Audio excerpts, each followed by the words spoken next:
अस्सलाम वालेकुम दोस्तों, तव्हांखे ॿुधाईंदासीं मुहब्बतनि जो माॻ। इन ड्रामे में बाक़ाया नवां अदाकार जेका ॿिया आहिनि, जेका अञा ज़ाहिर न आहिनि थिया, उहे कहिड़ा आहिनि ऐं मुहब्बतनि जो माॻ जी पूरी कहाणी असल में कहिड़े तरीक़े जी आहे। तव्हां पुरमो ॾिठो हूंदो, थी सघे थो तव्हांखे दोस्तो पुरमे में को ख़ासि ॻाल्हि नज़र न आई हूंदी ऐं पुरमो तव्हांखे मुंहिंजे हिसाब सां न वणियो हूंदो। छाजे करे मुहब्बतनि जो माॻ जेॾो नालो ड्रामे जो ॿुधायो वञे थो, ओतिरो पुरमो में दम न हुयो। तव्हां इहो ज़रूरु ॾिठो हूंदो ऐं उन ते व्यूज़ बि बिल्कुलु घटि आया आहिनि।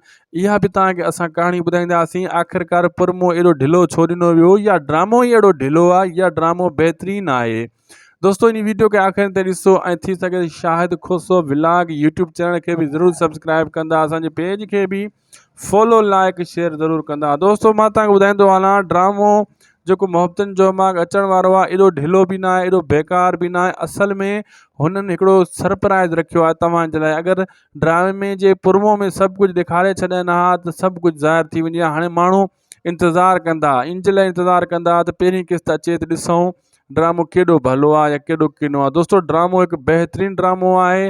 मुहब्बतनि जो माॻ एॾो वयल न आहे। सोप सीरियल ऐं सिंध टीवी ते ई हलंदो ऐं सोप सीरियल आहे, बहितरीनु सीरियल आहे। फ़नी कॉमेडी जहिड़ो जंग बि अथसि, लेकिन हथियारनि जो इस्तेमालु कुझु घटि आहे इन में।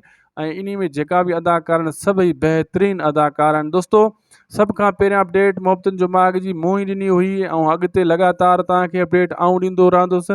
ऐं दोस्तों, मुंहिंजो चवण जो मक़सदु इहो आहे त इहो सूमर ते राति जो 8 वॻे स्टार्ट थींदो, 19 तारीख़ ते, हिन हफ़्ते जेको हफ़्तो अचण वारो आहे। सब्सक्राइब चैनल खे ज़रूरु कंदा दोस्तों। ख़ुदा हाफ़िज़।